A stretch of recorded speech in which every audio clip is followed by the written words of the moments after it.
calon guru penggerak. Judulnya adalah Budaya Positif. Nama saya Agus Wendy, calon guru penggerak angkatan 8 dari SMK Negeri 2 Pacet, Kabupaten Cianjur, Jawa Barat. Nah, Bapak Ibu, mengenai budaya positif ini adalah menempatkan fokus pada siswa dan membantu guru dalam memahami kebutuhan individu siswa mereka. Guru didorong untuk menggunakan pendekatan yang beragam dan kreatif untuk memenuhi kebutuhan siswa mereka dan membantu mereka mencapai potensi belajar yang penuh. Ada 6 komponen ya. Yang pertama, disiplin positif dan nilai kebajikan universal. Nanti kita pelajari satu-satu ya. Yang kedua, teori motivasi, hukuman dan penghargaan dan restitusi. Kemudian keyakinan kelas, kebutuhan dasar manusia dan dunia berkualitas. Kemudian restitusi, 5 posisi kontrol guru ya, dan yang terakhir segitiga restitusi. Untuk yang pertama mengenai disiplin positif dan nilai kebajikan universal, nih ada sebuah pertanyaan pemantik di sini. Anda dan teman Anda akan melakukan kegiatan yang judulnya adalah cobalah buka. Anda adalah A. Tugas Anda adalah mengepalkan satu tangan Anda. Coba Anda bayangkan bahwa Anda menyimpan sesuatu yang sangat berharga di dalam kepalan tangan Anda tersebut. Anda perlu menjaga benda tersebut sekuat tenaga Anda karena begitu pentingnya untuk kehidupan Anda. Tugas B teman Anda ya adalah mencoba dengan segala cara untuk membuka kepalan tangan Anda tersebut. Teman Anda B boleh membujuk, menghardik, mengintimidasi, memarahi, menggoda, menggelitik, bahkan menawari Anda uang agar Anda bersedia membuka kepalan tangan Anda. Tidak perlu dipraktekkan, tapi bayangkan saja ya, Anda mengepalkan sesuatu di kepalan tangan Anda itu sesuatu yang sangat atau paling berharga buat hidup Anda. Ini pertanyaannya, apakah Anda membuka kepalan tangan Anda? Mengapa? Apa alasannya? Tentunya kita sebagai orang yang punya pemikiran dewasa akan mempertahankan sekuat tenaga walaupun dihardik, walaupun dirayu dengan uang, akan selalu mengepalkan kepala tangan Anda. Nah, kemudian ini sebenarnya praktek tadi itu hanya pemicu kita untuk mempelajari teori kontrol dari Dr. William Glasser. Yang pertama, teorinya adalah ilusi guru mengontrol murid. Pada dasarnya kita tidak dapat memaksa murid untuk berbuat sesuatu jikalau murid tersebut memilih untuk tidak melakukannya. Jadi tadi dalam soal pemantik yang pertama, kita tidak bisa mengontrol orang lain karena orang lain punya pendirian. Kemudian walaupun tampaknya guru sedang mengontrol perilaku murid, hal demikian terjadi karena murid sedang mengizinkan dirinya dikontrol. Saat itu bentuk kontrol guru menjadi kebutuhan dasar yang dimiliki murid tersebut. Teori kontrol menyatakan bahwa semua perilaku memiliki tujuan, bukan terhadap perilaku yang tidak disukai. Jadi intinya murid ini sengaja untuk kita kontrol, dan itu sebuah kebutuhan. Kemudian yang kedua, teori kontrol yang kedua adalah ilusi bahwa semua penguatan positif efektif dan bermanfaat. Penguatan positif atau rujukan adalah bentuk-bentuk kontrol segala usaha untuk mempengaruhi murid agar mengulangi suatu perilaku tertentu. Adalah suatu usaha untuk mengontrol murid tersebut dalam jangka waktu tertentu. Dalam jangka waktu, kemungkinan murid tersebut akan menyadarinya dan mencoba untuk menolak rujukan kita, atau bisa jadi murid tersebut menjadi tergantung pada pendapat sang guru untuk berusaha. Jadi intinya kalau kita mengontrol murid, dengan penguatan positif dan bermanfaat, tentunya murid akan rela untuk dikontrol. Tetapi lama-kelamaan murid ini akan tergantung terhadap kontrol kita. Kemudian teori yang ketiga, ilusi bahwa kritik dan membuat orang merasa bersalah dapat menguatkan karakter. Biasanya memang kita sering melakukan ini ya, mengkritik dan membuat murid kita merasa bersalah. Menggunakan kritik dan rasa bersalah untuk mengontrol murid menuju pada identitas gagal. Mereka belajar untuk merasa buruk tentang diri mereka. Mereka mengembangkan dialog diri yang negatif. Kadang-kala sulit bagi guru untuk mengidentifikasi bahwa mereka sedang melakukan perilaku ini. Mereka karena seringkali guru cukup menggunakan suara halus untuk menyampaikan pesan negatif. Contohnya misalkan, anak itu kesiangan, terus kita mengkritik atau membuat mereka itu merasa bersalah. Seperti kalimatnya halus sih tapi menyakitkan.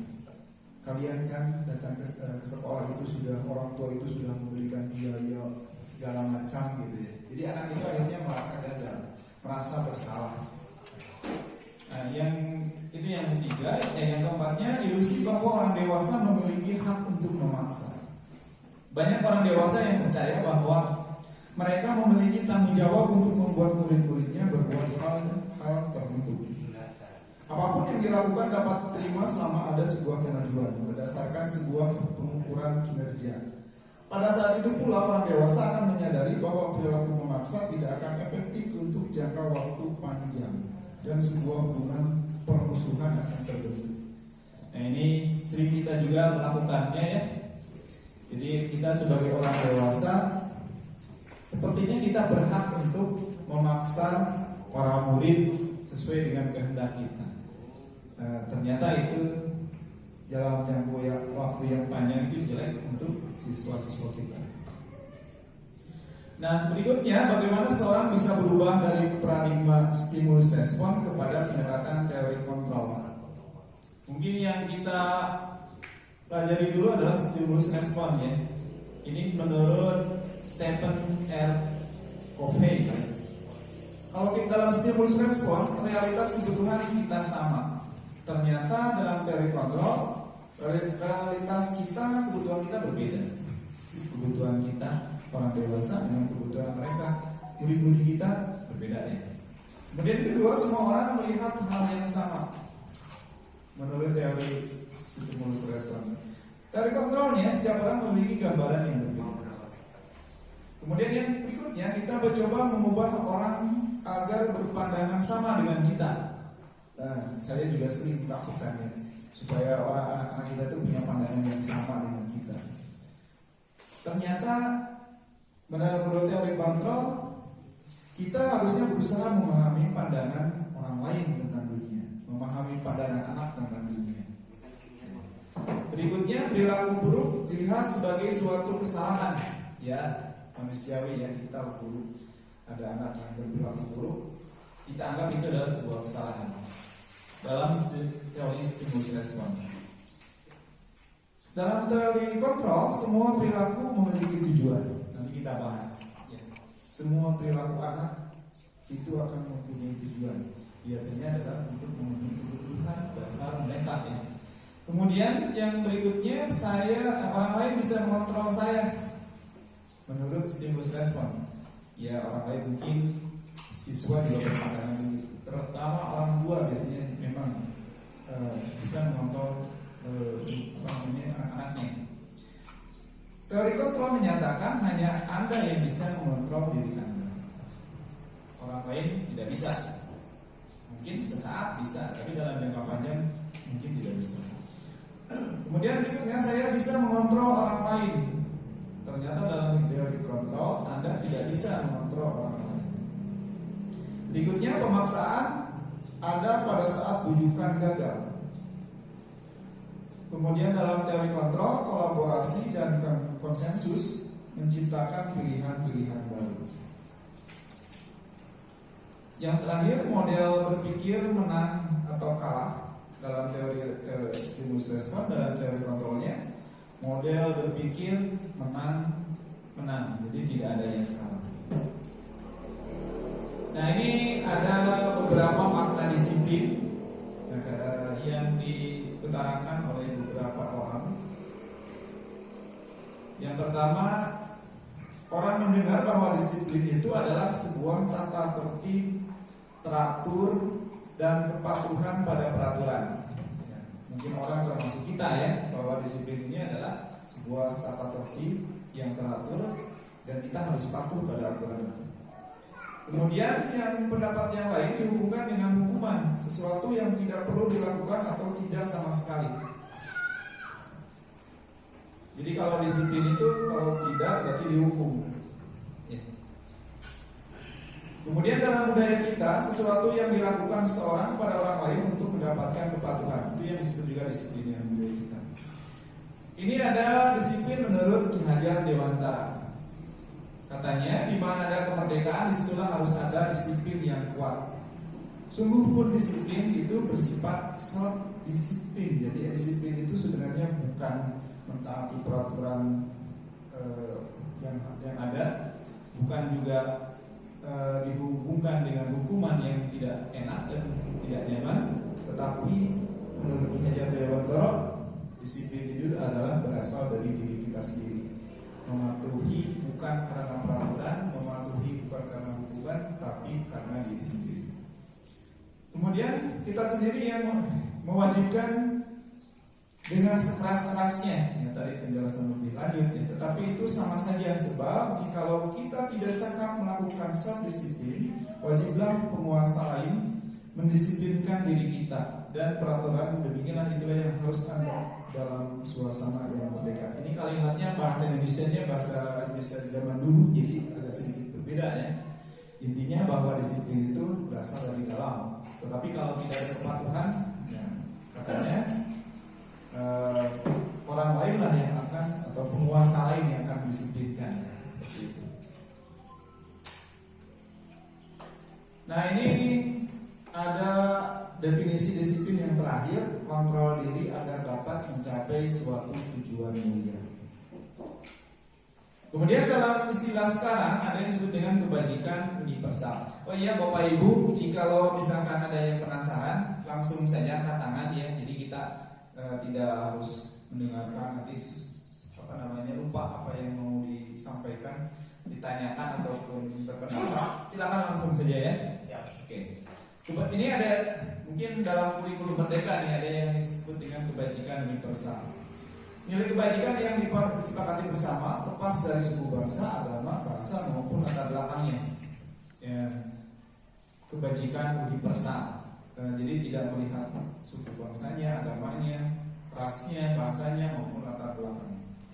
Nah, dalam dia Gosen, ini seorang ahli psikologi pendidikan, mengemukakan bahwa dengan mengaitkan nilai-nilai kebajikan yang diyakini seorang, maka motivasi intrinsiknya akan terbangun sehingga menggerakkan motivasi dari dalam untuk dapat mencapai tujuan mulia yang diinginkan.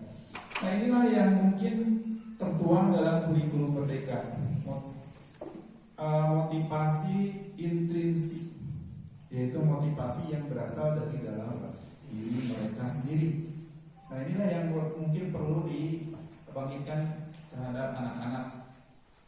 Motivasinya bukan dari kita, tapi dari dalam diri mereka. Nah, dalam kurikulum merdeka atau tujuan pendidikan nasional saat ini ada kaitannya dengan, atau mungkin bukan kaitannya, ini yang adanya adalah nilai kebajikan profil pelajar Pancasila. Ini yang mungkin kita akan kembangkan dalam diri anak-anak. Mungkin Bapak Ibu juga sudah tidak asing lagi. Yang pertama yaitu beriman bertakwa pada Tuhan Yang Maha Esa dan berakhlak mulia. Yang keduanya mandiri. Yang ketiganya bernalar kritis. Yang keempatnya berkebinekaan global, gotong royong, dan keenamnya adalah kreatif. Sebagai seorang pendidik, saat Anda perlu hadir di suatu pelatihan, motivasi apakah yang mendasari tindakan Anda? Ini ada sebuah pilihan, 3 buah sikap mungkin salah satunya adalah sikap Anda, Bapak Ibu guru. Yang pertama, apakah Anda hadir karena tidak ingin ditegur oleh pihak panitia atau pengawas Anda dan mendapatkan surat teguran, menghindari ketidaknyamanan dan hukuman? Motivasi yang pertama. Motivasi yang kedua, Anda ingin dilihat dan dipuji oleh lingkungan Anda atau mendapat penghargaan sebagai kepala sekolah berprestasi, guru berprestasi, dan sebagainya, atau istilahnya mendapat imbalan atau penghargaan dari orang lain. Atau yang ketiga motivasinya yaitu Anda ingin menjadi pembelajar sepanjang hayat, menjadi orang yang berusaha bertanggung jawab serta menghargai diri Anda sendiri sebagai teladan bagi murid-murid Anda, guru-guru Anda, serta lingkungan Anda, karena Anda percaya tindakan Anda sebagai pemimpin pembelajaran akan jadi panutan oleh lingkungan Anda, menghargai nilai-nilai kebajikan diri sendiri. Ya, ini jawabnya dalam hati saja pada saat nanti atau sekarang saja. Motivasinya apakah mungkin karunia Bapak Agus atau misalkan karena ingin belajar sepanjang hayat. Saya yakin di sini ada yang seperti ini, karena ada teman-teman yang sudah daftar lagi nih di CGP, ingin belajar sepanjang hayat. Amin. Jadi Pak Yuanda ya, alhamdulillah Pak Yuanda. Oke, kemudian bila di sekolah Anda tidak ada aturan yang memberikan surat teguran bagi karyawan yang sering datang terlambat, atau tidak ada atasan yang memberikan Anda penghargaan menjadi karyawan terbaik karena sering tepat waktu, apakah Anda akan tetap datang tepat waktu untuk mengajar murid-murid Anda? Jelaskan alasan Anda. Nah, ini pertanyaan romantik yang tidak juga harus di Bapak Ibu jawab ya. Jawab saja dalam hati kecil yang paling dalam. Kemudian menurut Anda dari ketiga jenis motivasi yang disebutkan pada pertanyaan sebelumnya, yang tadi ya, ini penghargaan, takut hukuman, dan pembelajar sepanjang hayat, motivasi manakah yang saat ini paling banyak mendasari perilaku murid-murid Anda di sekolah? Kalau ini mah jawab ya. Kira-kira Bapak Ibu dari ketiga itu yang hukuman, yang kedua itu penghargaan ya, ingin dapat penghargaan, yang ketiga itu belajar sepanjang hayat. Murid-murid kita itu banyak kan yang mana? Nomor satu. Karena tidak ingin dihukum ya. Tidak dihukum. Pak, sepertinya pertanyaan yang tiga tadi sepertinya perlu juga itu sekali-kali kita tanyakan ke anak. Oh iya. Anak itu juga ada kesadaran ya. Oh, iya. Mungkin pada pertama kali bisa jadi jawabnya pertama dihukum. Nanti mungkin ada bulan selanjutnya, 2 bulan berikutnya, siapa tahu dia sudah menemui yang kedua. Motivasinya mulai berubah ya. Nanti 3 bulan nanti setelah 1 semester ditanyakan lagi kan, kalau ditanyakan tiap pertemuan nggak mungkin ya.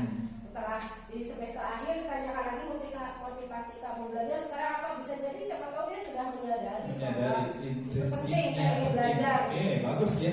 Oke, kita sepakat. Kita tanyakan ya ke murid-murid kita. Di selang kita mengajar, kita coba tanya ya. Kamu datang ke sekolah itu mau takut hukuman dari orang tua atau dari guru? Yang kedua ingin penghargaan. Penghargaan, tetangga kita atau saudara kita si itu masa sekolah di itu keren. Salah satunya mungkin begitu ya, ingin penghargaan itu. Yang ketiga karena ingin belajar, pembelajar sepanjang hayat. Tapi jawabnya silakan dari hati yang paling dalam. Karena kadang-kadang kita juga tidak jujur ya. Jawabnya ingin belajar sepanjang hayat, padahal masih dihukum. Ya, akan terlihat nanti tampak dari perilaku. Iya. Oke. Itu akan tampak dari perilaku. Thank you, ini masukannya ya, bagus sekali. Kemudian berikutnya, strategi apa yang selama ini Anda terapkan untuk menanamkan disiplin positif pada murid-murid Anda? Bagaimana hasilnya pada perilaku murid-murid Anda? Strategi apa yang sudah kita lakukan terhadap murid-murid kita tentang disiplin positif? Mungkin ya masih punishment lah. Punishment. Kita belum maju. Belum ya. Nanti kita rubah ya. Insya Allah guru penggeraknya sebenarnya semakin banyak yang datang, semakin banyak Jadi kita sudah kompak, satu hati, satu pemikiran, kita bisa merubah itu semua.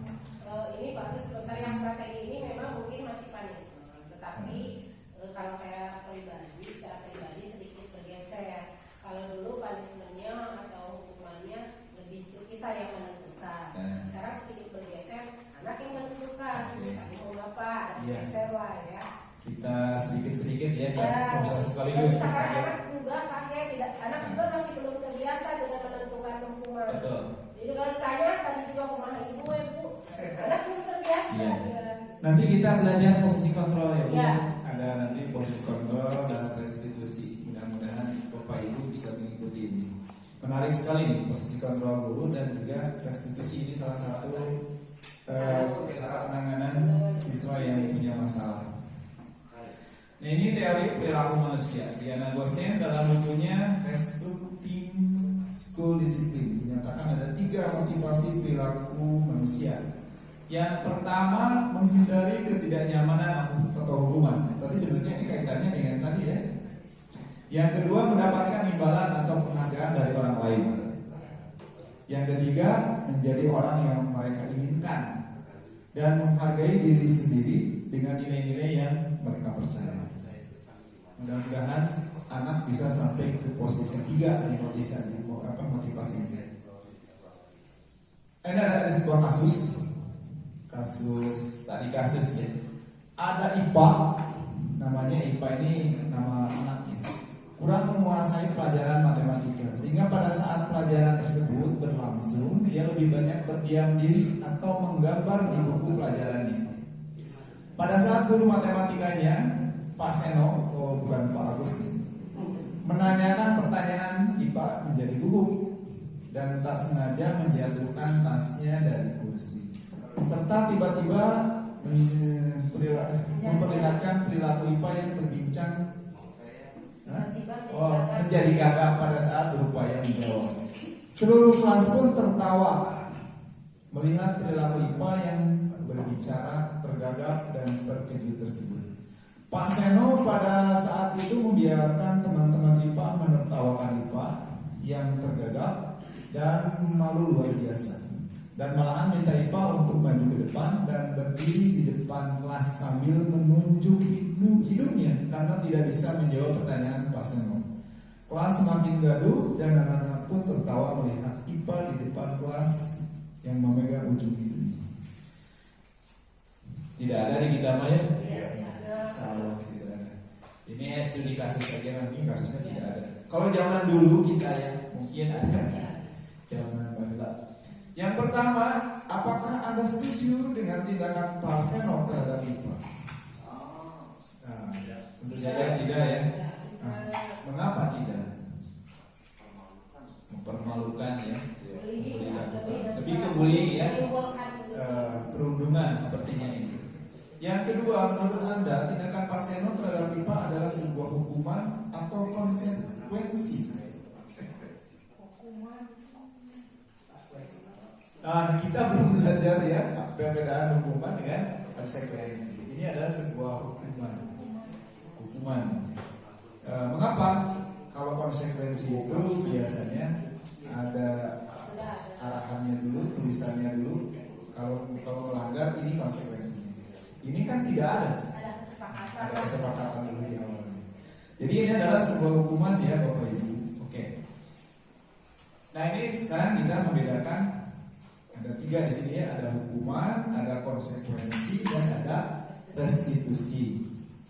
Hukuman itu menyebabkan ketidaknyamanan, menjadi beban, menyakiti secara fisik ataupun psikis. Ya. Zaman dulu mungkin kita Bu Haji ya, zaman sekolah zaman dulu hukuman itu sesuatu yang biasa. Tapi sekarang ternyata itu menyebabkan anak menjadi tidak percaya diri, merasa gagal dan takut segala macam. Sudah ditinggalkan. Kemudian yang kedua di sini konsekuensi, yaitu memberitahukan pelanggaran sesuai dengan kesepakatan yang ada. Jadi kesepakatannya ada dulu.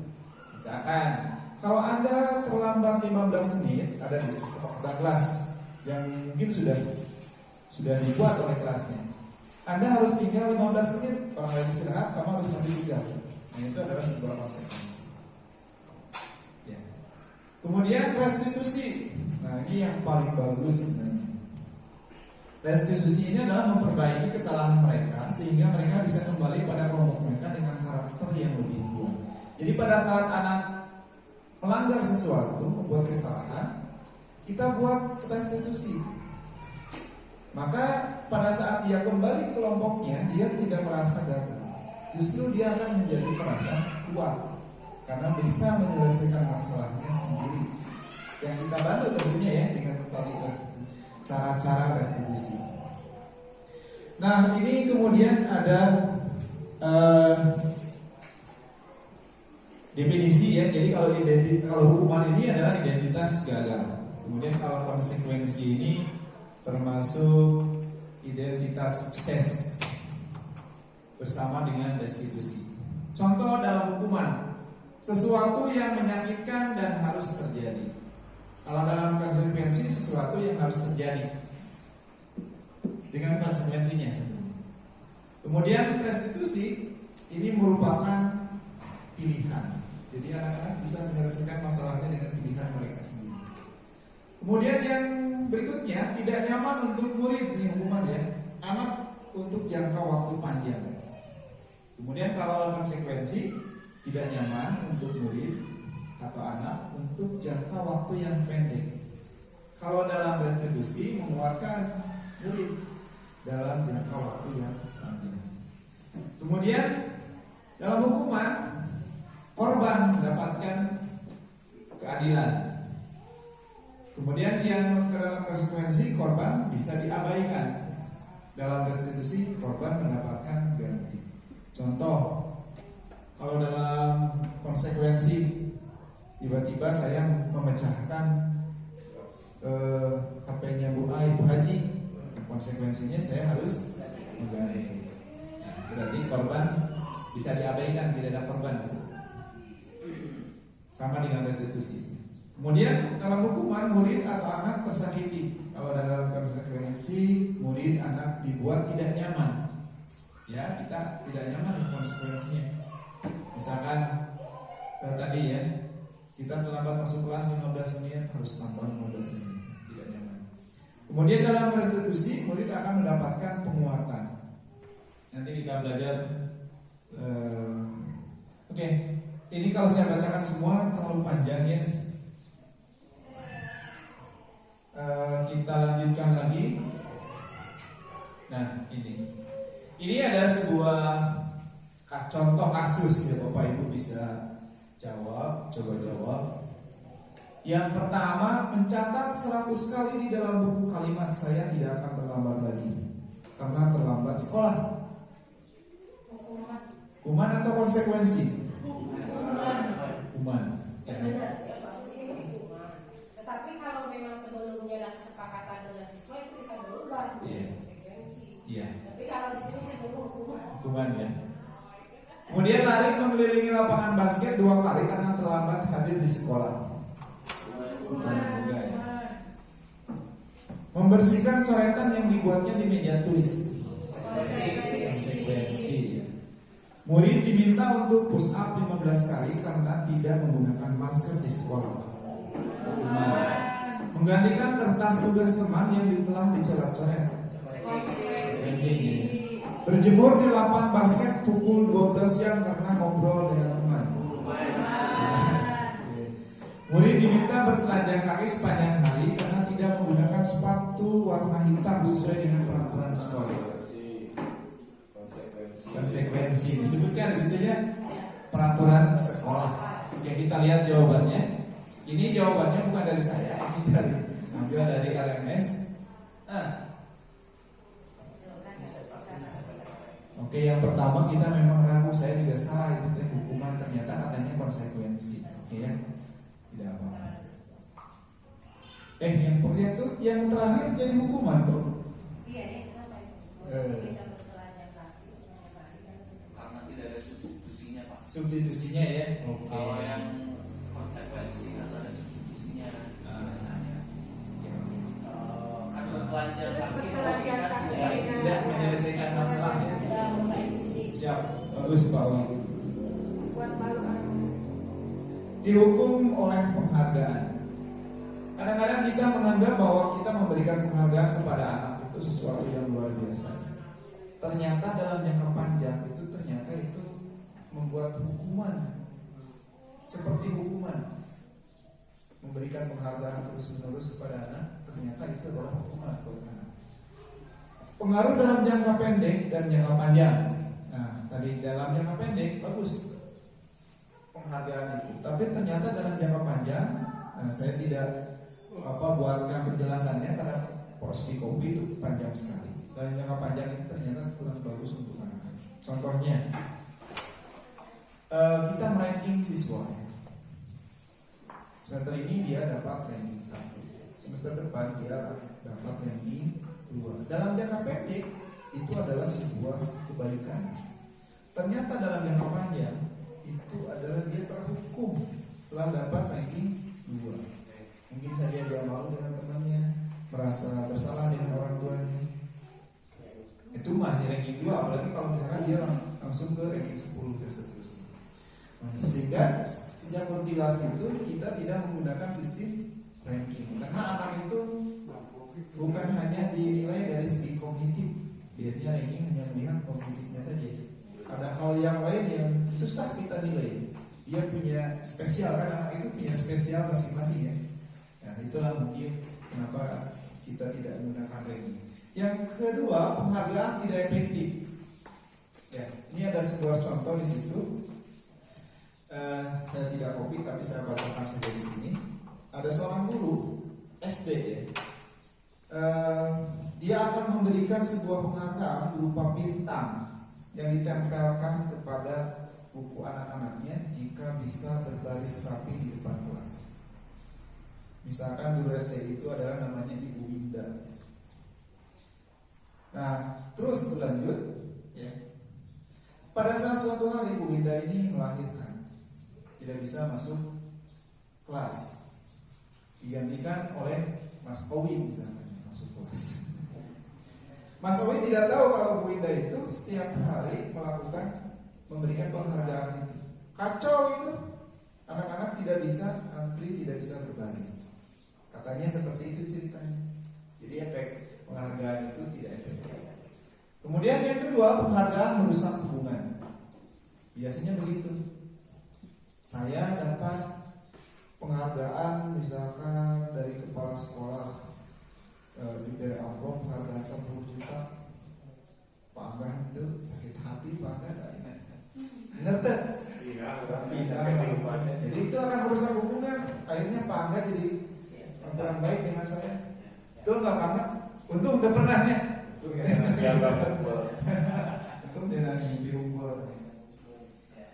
Penghargaan mengurangi ketepatan. Ini ada yang dibuat survei ya, disurvei beberapa orang. Yang satu itu kalau kamu mengisi soal betul sekian akan mendapatkan uang 5 juta. Kalau yang baris ini tidak dikasih penghargaan, salah dan benar seperti. Ternyata dalam sebuah survei yang diberikan penghargaan itu kacau, tidak tepat. Karena mungkin deg-degan, jangan. Ternyata yang tidak diberikan penghargaan dia lebih sukses, gitu. Kata risetnya. Bagus izin ke TD. Ya, mana? Kemudian berikutnya penghargaan menurunkan kualitas. Ini juga ada risetnya ya, seperti itu. Jadi katanya ada sebuah kantor pers ya, wartawan. Kalau yang bisa menyiarkan dengan baik sebuah berita akan mendapatkan penghargaan. Ternyata para wartawan yang diberikan penghargaan itu kualitas laporannya jadi jelek, karena mungkin teriming-imingi seperti itulah. Iya. Yang sekarang mungkin ya, pers yang sekarang jangan ya. Penghargaan mematikan kreativitas. Ya, sama kaitannya yang di atas. Penghargaan juga menghukum. Tadi kaitannya dengan yang di atas. Jadi kalau sekarang dapat penghargaan, tahun depan tidak, sepertinya kita terhukum. Motivasi dari dalam diri ini atau intinsik. Nah, Jadi harusnya bukan karena penghargaan, tapi karena motivasi dari dalam. Nah, mari kita bahas mengenai keyakinan kelas dan atau kenapa tidak peraturan keras. Ini ada sebuah bacaan ya. Kita akan bedakan keyakinan dengan peraturan. Mengapa kita memiliki peraturan tentang penggunaan helm pada saat mengendarai kendaraan roda 2 atau motor ya? Kemungkinan jawabannya adalah untuk keselamatan.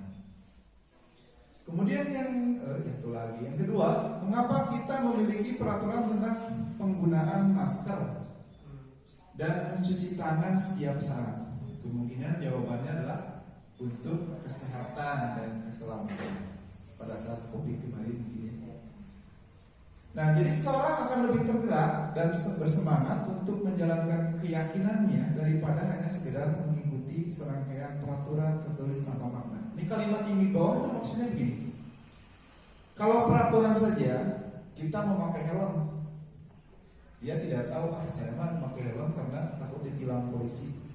Nah, itu kurang efektif karena tidak ada motivasi dari dalam yang sebenarnya untuk keselamatan kan. Nah, kemudian yang kedua itu penggunaan masker dan cuci tangan. Kita masuk ke ruangan, kalau di bank sekarang masih ya harus pakai masker. Kita coba pakai masker segala macam. Karena bukan dari kesadaran, itu hanya mengikuti peraturan saja. Jadi tidak tumbuh motivasi intrinsiknya. Sehingga kita di kelas guru penggerak ini mengganti peraturan ini dengan keyakinan, dengan maksud agar motivasinya keluar secara intrinsik atau dari dalam diri kita, diri anak-anak. Jadi kita tidak membuat peraturan, kita membuatnya adalah keyakinan. Begitu mungkin ya maksud dari apa yang saya tanyakan. Nah, inilah pembentukan keyakinan kelas atau sekolah. Yang pertama, keyakinan kelas bersifat lebih abstrak daripada peraturan yang lebih rinci dan konkret. Seperti tadi ya,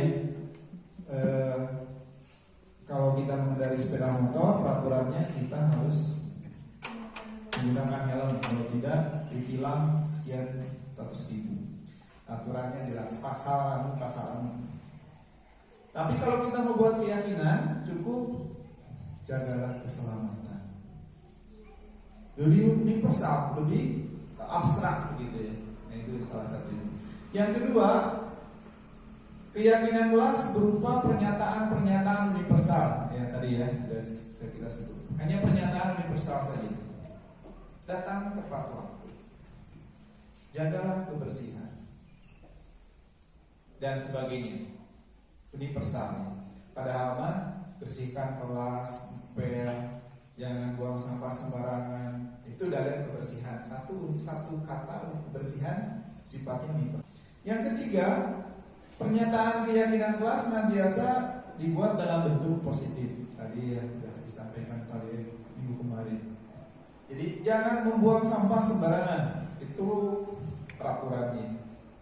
Tapi kita tidak membuat peraturan, kita buat keyakinannya jagalah kebersihan. Itu yang lebih bentuknya positif. Tidak ada jangan atau tidak boleh, tapi bentuknya positif. Yang keempat, keyakinan kelas hendaknya tidak terlalu banyak sehingga mudah diingat dan dipahami oleh semua warga kelas. Ya itu, tidak terlalu banyak karena universal tadi. Nomor 5, keyakinan kelas sebaiknya sesuatu yang dapat diterapkan di lingkungan tersebut. Ya pasti ya. Kita buat keyakinan kelas harus dibuat yang harus ditaati atau dilakukan di lingkungan tersebut. Yang keenam, semua warga kelas hendaknya ikut berkontribusi dalam pembuatan keyakinan kelas lewat kegiatan curah pendapat. Nanti kegiatannya dibahas di slide selanjutnya. Jadi keyakinan kelas itu bukan dibuat oleh guru, bukan dibuat oleh siswa, tapi dibuat bersama-sama. Yang ketujuh, bersedia meninjau kembali keyakinan kelas dari waktu ke waktu. Ya, itu harus karena kadang-kadang ada hal yang mungkin belum terakomodir atau hal Revisi yang ya, ada revisi. revisinya bahagia. Dan lagi per semester. Ya, seperti itu. Nah, inilah prosedur pembuatan keyakinan kelas. Yang pertama, mempersilakan warga sekolah atau murid-murid di sekolah untuk bercurah pendapat tentang peraturan yang perlu disepakati di sekolah. Peraturannya dulu aja, nanti kita buat menjadi keyakinan. Yang kedua, mencatat semua masukan-masukan para murid, warga sekolah di papan tulis atau di kertas besar atau di poster. Semua anggota kelas warga sekolah bisa melihat hasil curah pendapat. Biasanya kalau menulis agak sedikit sulit ya, ke depan apalagi Bapak Ibu bisa memberikan kertas untuk tulis kayak mohon. Nanti kumpulkan, kita tempel atau kita nanti saling di depan ya. Yang ketiga, susunlah keyakinan kelas sesuai prosedur pembentukan keyakinan kelas atau sekolah. Gantilah kalimat-kalimat dalam bentuk negatif menjadi positif. Jadi anak-anak biarkan saja dia nulis negatif juga nggak apa-apa. Nanti kita buat kalimatnya menjadi positif. Contoh kalimat negatif, jangan berlari di kelas atau koridor. Oh ini jadi tadi buru-buru bikinan. Mohon maaf. Jangan berlari di kelas atau koridor. Ini kalimat negatif yang mungkin datang dari warga sekolah. Kita buat kalimat positifnya menjadi berjalanlah di kelas atau koridor. Kemudian yang berikutnya, tinjau kembali daftar curah pendapat yang sudah dicatat. Anda mungkin akan mendapatkan bahwa pernyataan yang tertulis masih banyak yang berupa peraturan-peraturan. Selanjutnya, ajak warga sekolah atau murid-murid untuk menemukan nilai keyakinan yang dituju dari peraturan tersebut. Contoh berjalan di kelas, dengarkan dulu, datanglah tepat waktu, apalagi itu, saling menghormati dan sebagainya. Nah ini yang negatif-negatif itu gampang lah, Bapak Ibu guru pasti sudah sangat terbiasa. Yang berikutnya, tinjau ulang keyakinan sekolah atau kelas secara bersama-sama. Seharusnya setelah beberapa peraturan telah disatukan menjadi beberapa keyakinan, maka jumlah butir pernyataan keyakinan akan berkurang. Ya karena tadi sifatnya universal ya. Sebaiknya keyakinan sekolah atau kelas tidak terlalu banyak, bisa antara 3 sampai 7 prinsip saja. Bila mana terlalu banyak, maka warga kelas akan sulit mengingatnya dan akibatnya sulit untuk dijalankan. Yang kesembilan, setelah keyakinan sekolah atau kelas selesai dibuat, maka semua warga kelas dipersilakan meninjau ulang dan menyetujuinya dengan menandatangani. Jadi semua orang menandatangani di situ bahwa saya sudah setuju dengan keyakinan yang kita buat tadi. Yang terakhir, keyakinan sekolah atau kelas selanjutnya bisa diletakkan di dinding kelas, di tempat yang mudah dilihat oleh warga sekolah ya. Jadi Bapak Ibu bisa buat nanti, kita sama-sama buat dalam bentuk poster atau dan sebagainya yang lebih bagus. Nah, untuk materi selanjutnya yaitu kebutuhan dasar manusia dan dunia berkualitas. Ada pertanyaan pemantik di sini. Ibu Ambar, guru wali kelas 2A di SD Pelita Hati, sedang bingung menghadapi ulang salah satu murid di kelasnya yaitu Doni. Beberapa anak di kelas 2A telah datang padanya dan mengeluhkan Doni yang seringkali meminta bekal makan siang mereka dengan paksa. Jika Anda menghadapi situasi seperti Ibu Ambar, apa yang akan Anda lakukan? Menurut Anda kira-kira apa alasan Doni melakukan itu? Boleh dijawab. Doninya tidak bawa bekal, tapi lapar. Pasti ya, mungkin seperti itu. Mungkin saja seperti itu. Mungkin kemungkinan terbesar itu. Atau kalau enggak, Doninya memang karakternya jahil. Karakternya jahil bisa jadi. Yang pasti Doni ini ada kebutuhan dasar dia yang tidak terpenuhi. Cari perhatian, atau mungkin kebutuhan dasar karena makanan lapar ya yang dari ungkapan Pak Uwi belum terpenuhi. Nah inilah 5 kebutuhan dasar manusia. Yang pertama bertahan hidup. Mungkin tadi lapar ya. haus, berpakaian dan sebagainya itu adalah kebutuhan dasar manusia bertahan hidup. Kemudian kasih sayang dan rasa diterima. Berikutnya kebebasan, kesenangan dan penguasaan. 5 kebutuhan dasar manusia. Oke. Ini yang berikutnya adalah tadi ada dunia berkualitas. Dunia berkualitas Anda adalah tempat khusus dalam pikiran Anda. Ada dalam pikiran Anda, bukan di dunia nyata ya.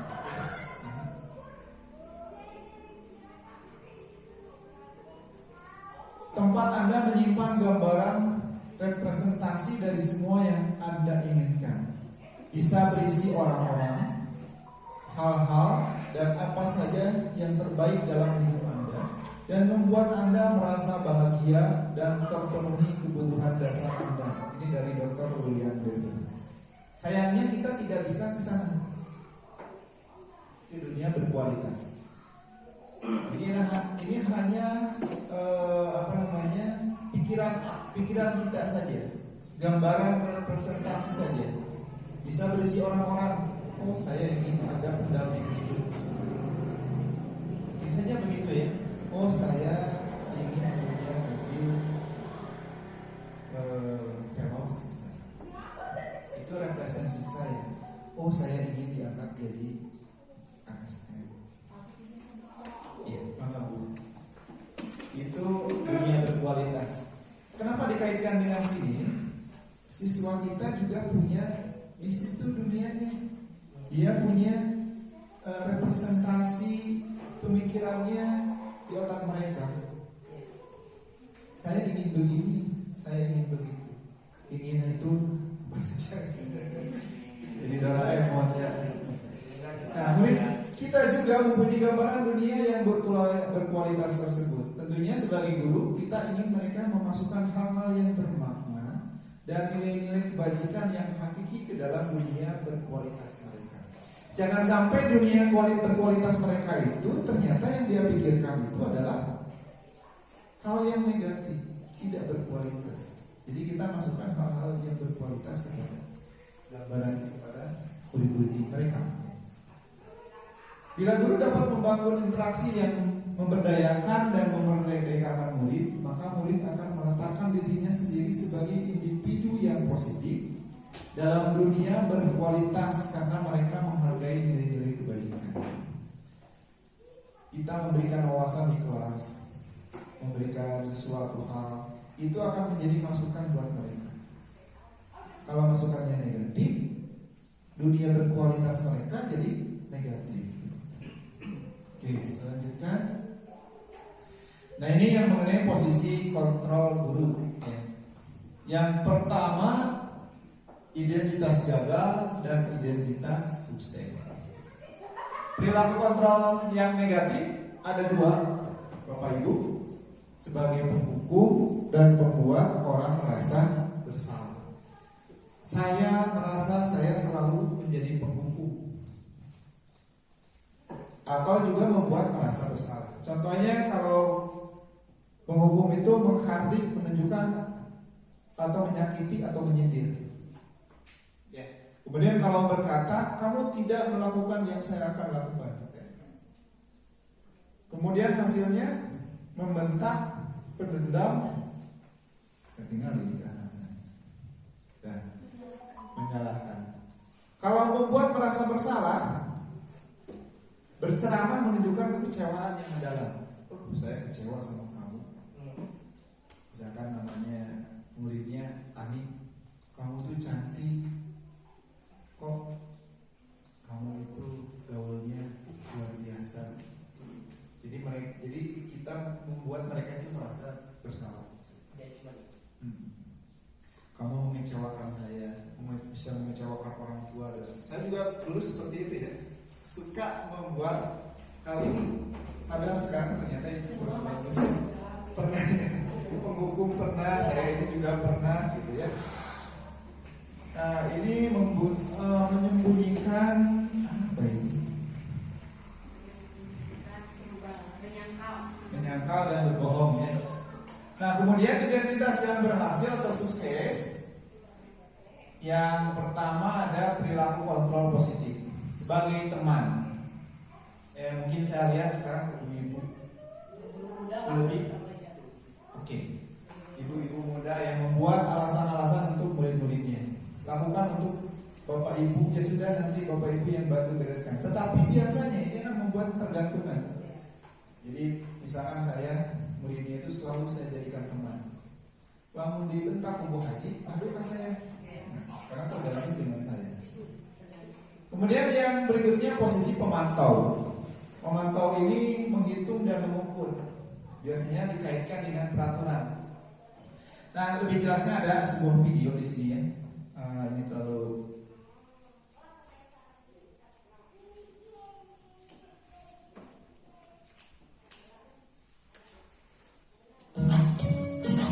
kita nonton dulu aja dulu ya. Salam bahagia Ibu dan Bapak Guru hebat. Dalam penerapan disiplin positif restitusi, salah satu program yang dikembangkan adalah 5 posisi kontrol. 5 posisi kontrol dalam restitusi adalah proses perjalanan seorang pendidik agar dapat mengenali dirinya. Pada video kali ini, kita akan membahas tentang 5 posisi kontrol yang dikembangkan oleh Diane Grosser dan contoh penerapannya.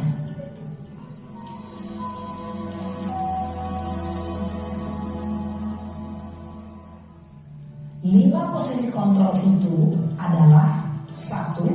Posisi penghukum, 2. Posisi pembuat merasa bersalah, 3.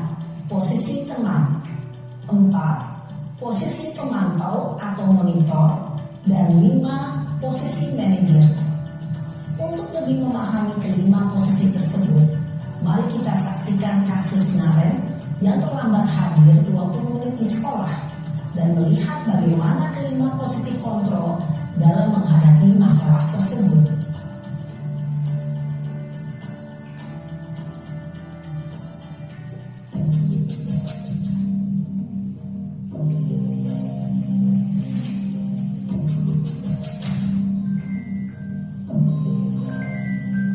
Naren,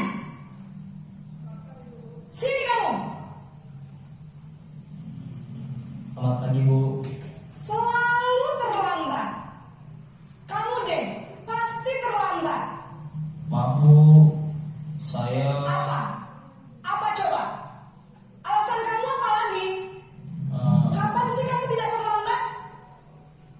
Malas sekali ya kamu jadi anak. saya Dasar pemalas. Gak kapok-kapok sih kamu. Sudah berapa kali terlambat? Sana, kamu keliling lapangan basket 2 kali. kenapa saya harus keliling lapangan basket Bu? Kenapa?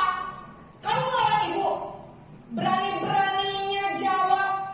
Sudah terlambat, masih berani jawab pula. Sekarang, keliling lapangan basket 5 kali sekalian. Biar kapok. Cepat. Pergi sana ke lapangan basket. Posisi penghukum biasanya berbicara dengan nada tinggi, menghardik, menunjuk-nunjuk, menyakiti, dan menyindir. Hukuman bisa berupa fisik maupun psikis.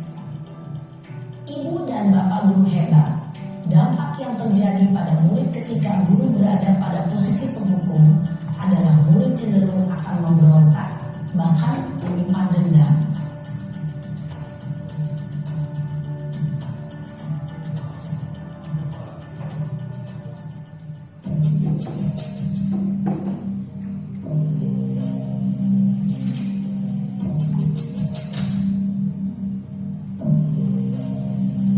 Naren,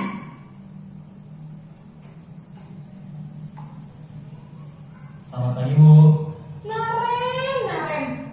Kamu kenapa terlambat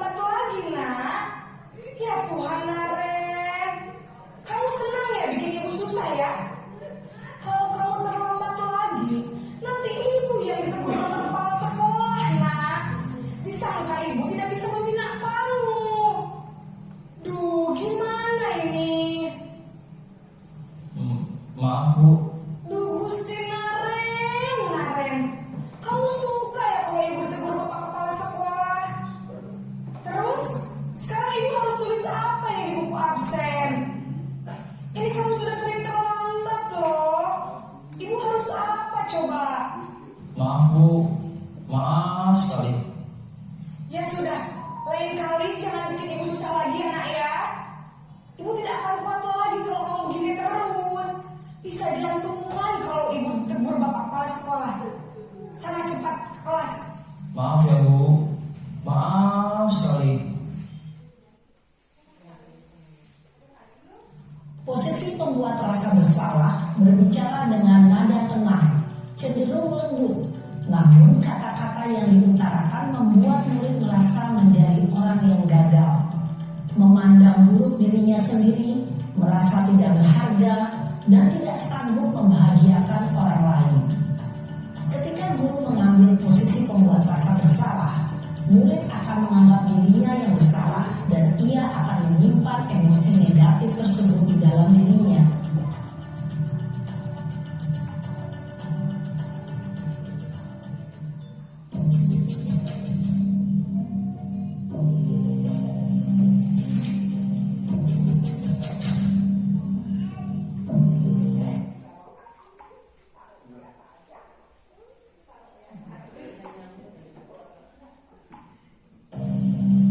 Naren,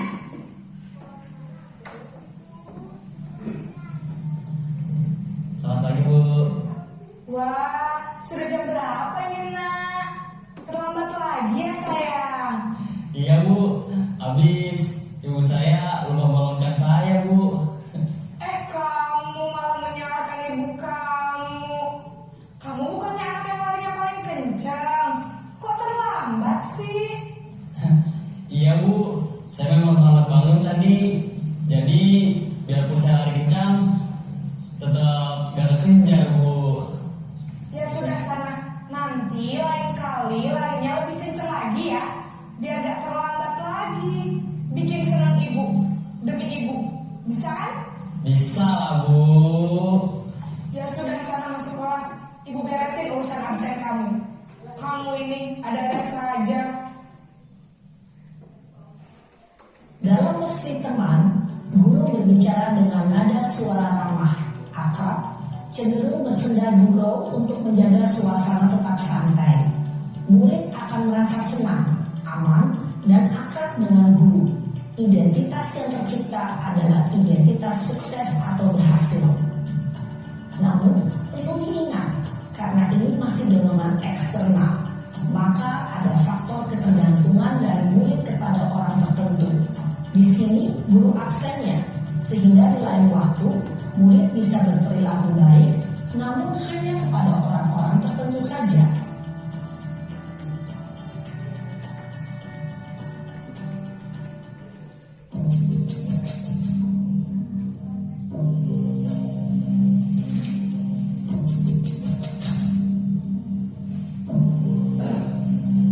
Naren,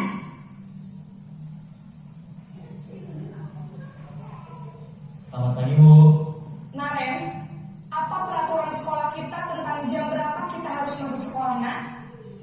Kita harus di sekolah jam 7 Bu. Iya betul, sekarang sudah jam 7.20. Naren sudah tahu konsekuensinya jika terlambat hadir. Paham Bu, saya harus tinggal kelas pas jam istirahat selama 20 menit. Iya benar, konsekuensinya demikian. Jadi nanti jam 9.30 pas istirahat, kamu harus tinggal di kelas, kerjakan tugas tambahan untuk ketertinggalan kamu, ya? Baik Bu. Posisi pemantau mengandalkan penghitungan atau data untuk mengontrol murid. Guru mengarahkan murid berdasarkan peraturan dan konsekuensi. Seorang pemantau menunjukkan bahasa tubuh dan ekspresi wajah yang datar dan cenderung formal.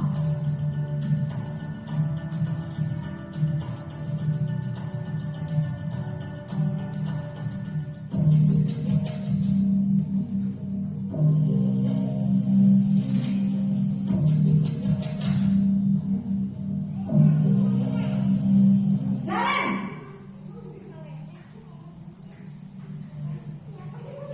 Selamat pagi Bu. selamat pagi Naren. Maaf Bu, saya terlambat. Iya, sekolah masuknya jam 7, sekarang sudah jam 7.20. Jadi sekarang bagaimana nih Naren? Maaf Bu, saya lupa start alarm saya semalam. Baiklah.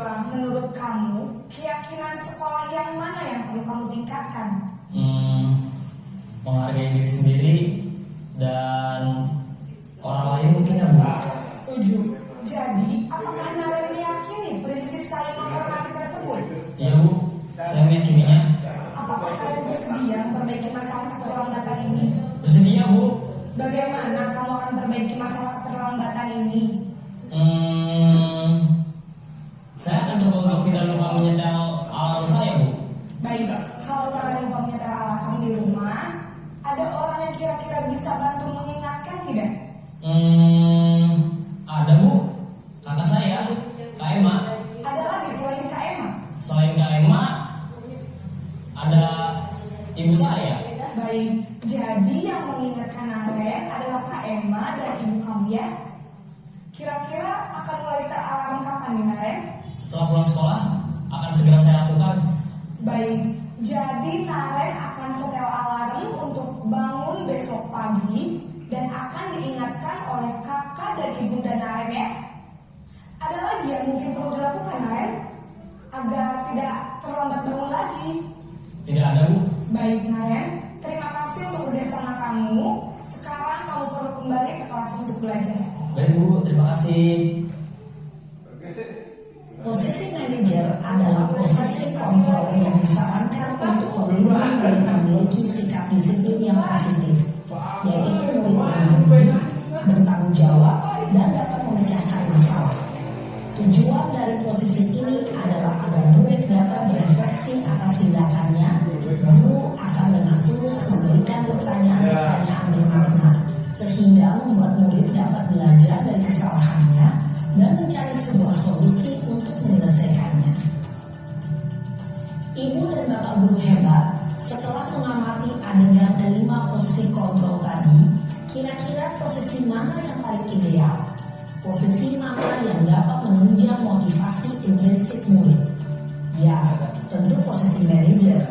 Posisi ini memang posisi ideal yang ingin dituju setiap pendidik. Pada posisi inilah, guru dapat menerapkan disiplin positif yang berpihak pada murid, yang memerdekakan murid. Perjalanan seorang pendidik tentunya tidak mudah untuk sampai pada posisi seorang manajer. Namun, tujuan kita pasti, yaitu menciptakan murid-murid yang mandiri, merdeka, dan bertanggung jawab. Semoga penggambaran 5 posisi kontrol yang telah diperlihatkan ini dapat menjadi ajang refleksi bagi kita semua, agar dapat terus mengasah dan menerapkan disiplin positif yang memerdekakan murid. Mari terus berlatih dan bersemangat. Selamat menerapkan. Salam dan bahagia Ibu dan Bapak Guru hebat. Bapak Ibu Guru hebat. Kira-kira kita sekarang ada di posisi kontrol mana nih? Pokoknya yang pasti belum sampai ke manajer. Masih berubah-ubah. Kayaknya masih menunggu ya. Iya, kadang-kadang sama saya. Sudah jadi teman. Man tiba kemana kalau misalnya di guru atas mengenok. Ini ada sebuah soal. Ada kalimat nih, saya kecewa sekali dengan kamu. Kira-kira diucapkan oleh guru sebagai penghukum, pembuat merasa bersalah, pemantau atau teman?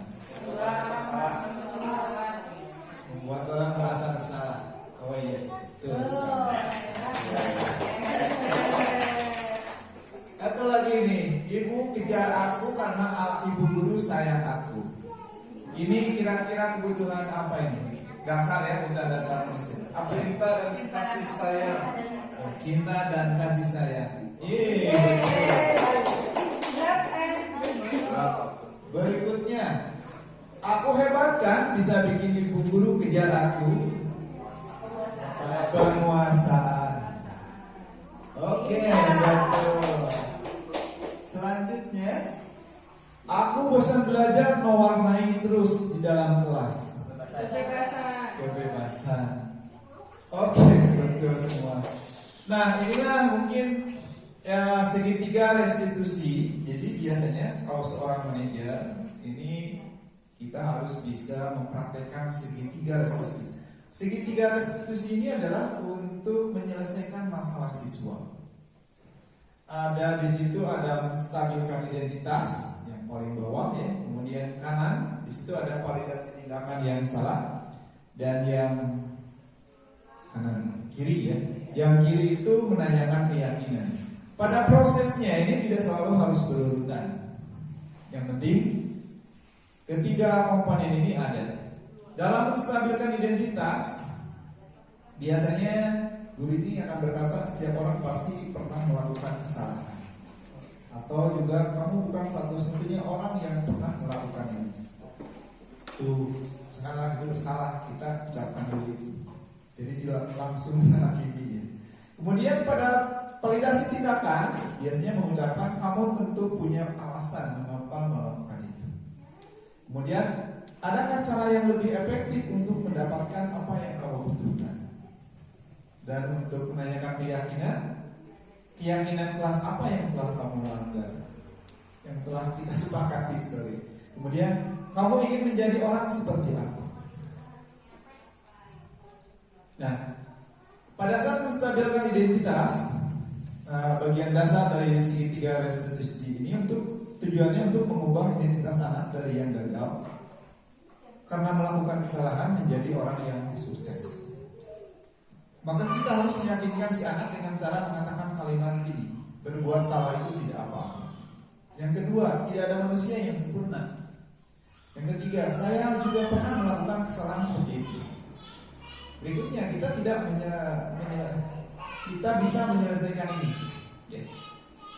Kemudian yang berikutnya, bapak atau ibu tidak tertarik mencari siapa yang salah, tapi bapak atau ibu ingin mencari solusi untuk permasalahan ini. Yang terakhir, apakah kamu sedang menjadi teman yang baik buat dirimu sendiri? Ini adalah tahapan menstabilkan identitas dari bagian dasar segitiga restitusi ya. Kemudian yang kedua, pada validasi tindakan yang salah, ini ada setiap tindakan kita dilakukan dengan satu tujuan, yaitu memenuhi kebutuhan dasar. Kalau kita memahami kebutuhan dasar apa yang mendasari sebuah tindakan, kita akan bisa menemukan cara-cara paling efektif untuk memenuhi kebutuhan tersebut.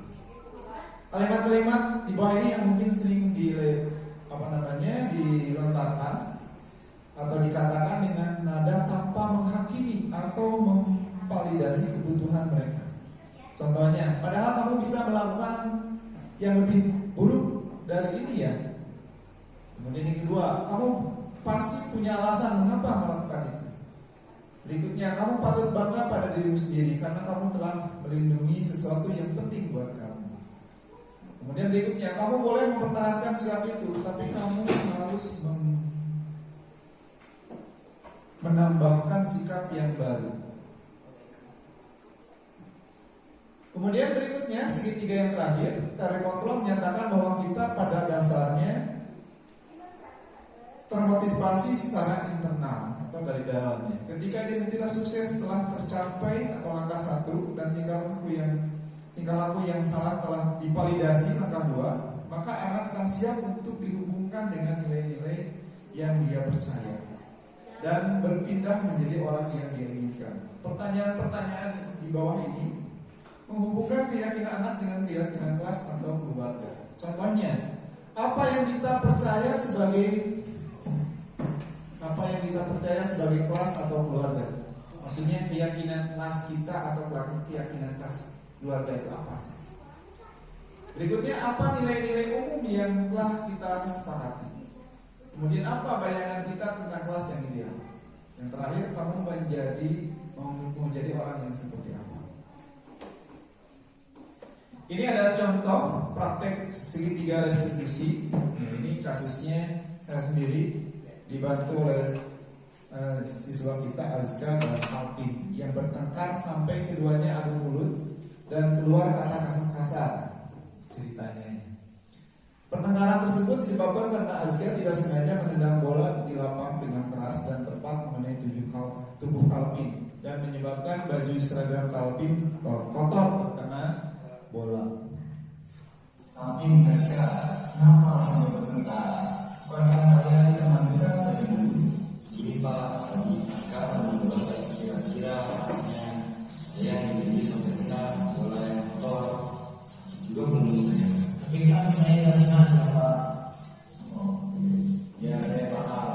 sekarang ini nggak sengaja menerapkan ya, ada driver juga mungkin anak atau Ya itu yang semua orang masih dulu melihat kesalahan.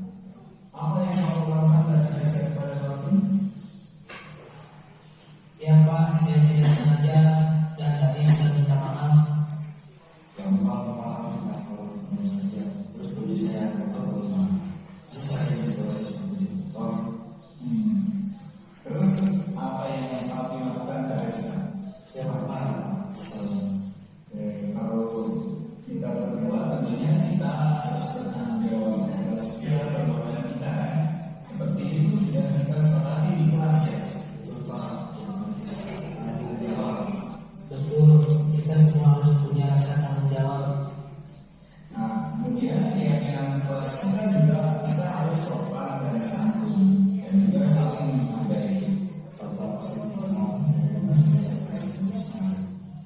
Nah, sekarang bagaimana supaya persoalan ini selesai dengan baik? Saya dapat tahu sepakatan kasta bisa dipakai kafir, terus baju kafir yang kotor biar saya yang cuci sampai sekitar untuk prima. Nah, mereka begitu. Kalian berdua sudah menemukan solusinya. Bagaimana kami rumah setelah berbeda adanya aset sambil menunggu baginya dicucikan aset. Oke, silakan. Sekarang sudah baik kan? Selanjutnya bersama dulu. Oke.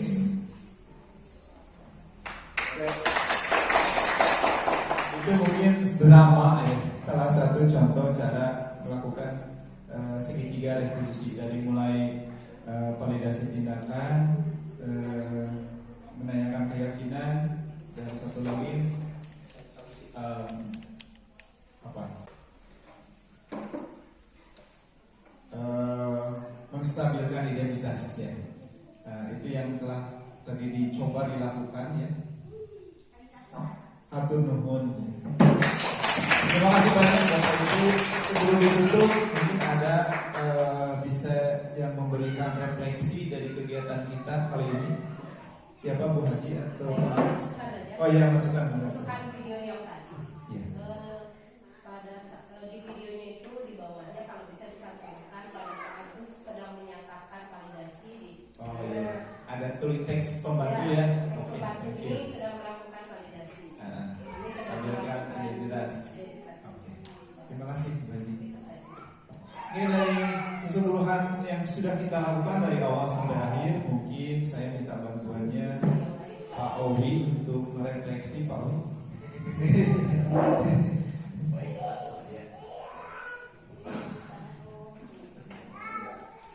luar biasa ya Pak Agus, terima kasih pemaparannya terkait dengan apa kalau saya bilang sih itu spektrum manajemen lalu ya. Kalau saya sukanya bilang itu biar gampang aja gitu sebetulnya, karena saya sering lupa istilahnya apa gitu. Kalau saya lihat secara umum, sebetulnya kan waktu itu sudah pernah disampaikan sama Pak Agus ya. Ya kebetulan saya waktu hari Senin.